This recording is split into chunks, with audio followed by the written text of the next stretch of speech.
It goes back to what you said a second ago, that indeed, I mean, the whole premises of NB-IoT is having devices that last 5 to 10 years out in the field, low consumption of battery, and that comes with sending messages intermittently, right? I don't think most NB-IoT applications are based around sending messages in real time. They're actually based on a few updates a day, every hour, or whatever the case may be. And that was the approach that we took at Sateliot. We said, look, we can actually start serving a large portion of LPWA applications with a low density constellation. To be real, if we wanted to, we could start serving clients with one satellite up in the sky. It would provide one update a day. We're not going to do that. We're going to start with more than that. But I think that allowed us to really, would allow us to hit the ground running, start serving applications that really are servable with a few updates a day, agriculture, transport, logistics. And again, what I've heard from customers is that even use cases that would ideally have more revisit time, would ideally have more updates, and that over terrestrial coverage, are you sending information every half an hour or 1 hour or whatever, they're very happy to start with a few times a day where they have nothing at all today. Absolutely, absolutely. I don't have exact figures. Maybe that would be a nice research to do. But I would also expect that the majority of NB-IoT use cases are fine with just a few updates a day, a few connections per day.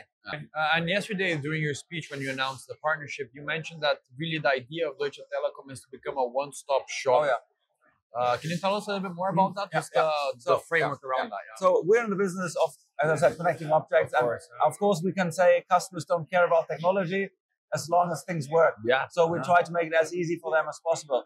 So we'll continue selling cellular connectivity, but enhanced by satellite connectivity.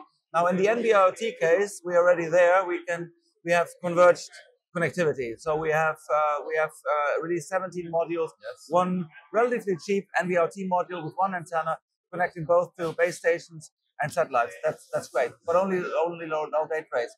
There's another product we have which includes hardware for higher data rates. For higher data rates, unfortunately today we don't have converged devices yet. We don't have those 5G new radio. No, it's coming. It's coming, but it's only coming in many years from now. Yeah. And so the question we had to answer is like, do we want to sit and wait, or do we want to already enter the market? And we said, let's already enter the market. Let's already serve our customers. Yeah. Okay, it is big parabolic antennas, but they are also integrated with the IoT Hub, which is our common unifying orchestration platform. With as a customer, you have one pane of glass and you can see all your devices. So devices from Sateliot, as well as devices from other satellite partners, all in one platform. Because I think many customers will use not only one satellite network, but several satellite networks, because each of them fulfills different requirements. Definitely. Again, I believe the same thing. It's a case of the use cases that you want to apply and serve for the different applications. And I think now this trend of standardizing, first of all, satellite NB-IoT, but eventually for new radio, is here to stay. I mean, the scale it allows for over satellite is incomparable with what traditional networks allow. I think M2M satellite connectivity has been around for give or take 30, 40 years now. And in those 30, 40 years, if you put all the companies together, all the legacy satellite operators, they've connected around 4 million devices in the last 30 years. Okay. And with the market activities that we've been doing, with the pre-orders that we've been selling, within a year of selling our service to future customers, we have sold almost 7 million lines now. And that's not because we're necessarily better or worse. It goes back to the under technology that we're leveraging. Yeah, the demand.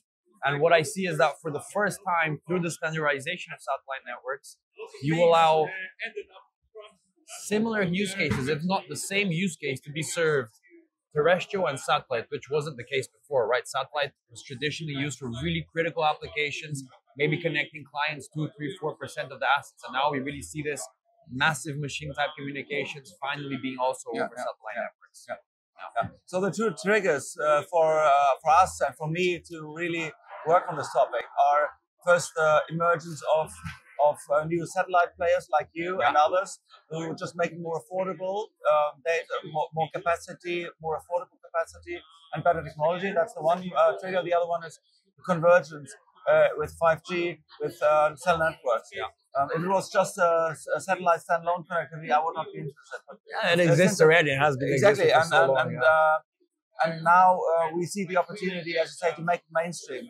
I hope that in a few years' time, even perhaps the majority of NB-IoT devices will at least be capable to use satellite. They might not use it every day because they've got great cellular coverage, but they always have a fallback option. Yeah, definitely. Yeah. And I think it's going to be very interesting. And take Brazil, for example. Actually, one of the reasons way back when I started working at Sateliot, when it clicked for me, like I had the epiphany, I suppose. I was doing research about Brazil and how satellite IoT could eventually serve my country, right? And it was when I realized that our biggest sector, of course, is agriculture. There's a lot of innovation happening within the ag tech scene of Brazil. But when you look at the coverage that the agricultural terrain has, it's only a quarter of the whole terrain has some sort of connectivity, not even reliable connectivity. So that means that 3/4 of the biggest sector of one of the biggest agro producers on earth can't really go through a significant digitalization process because of something that is so basic in the end of the day, which is connectivity. And that's what I believe is the enabler for new technologies for digitalization of many sectors, not only agriculture, but maritime, and many countries that will really benefit from it in the future. Of course, Brazil is a great example, just like Canada or Australia. Yeah, even the US has many yes, sure, yes. But even countries like Germany that have a very dense cell network, there are always spaces where there's no connectivity. I'm talking about rural areas, of course. And outdoor, but there are always spaces. And if you many of most of our customers are just European, beyond Germany. So it's important to give them peace of mind that your device will definitely connect. Yeah, that's it. That's what the customer can forget about it. And going back to what you said a few seconds ago, I'll always say this. I mean, if it was NTN only, it would be nice, but it was not really the solution in and of itself is not the satellite, right? The solution is allowing the same chip, the same module, the same device to seamlessly switch between whatever infrastructure is available, right? Whether that be CAT-M1 in the US, where it's more predominant, whether that be NB-IoT in Asia, where it's more predominant, or in remote and rural areas, NB-IoT via satellite. And I think that gives, as you say, the peace of mind to customers, and it allows IoT companies to actually scale and deploy many more devices, as the case is with Canada, Brazil, and etc. Yeah, exactly. Good. So, promising times to come. Indeed, very exciting, and we're obviously very happy to be working with Deutsche Telekom, and soon to be live.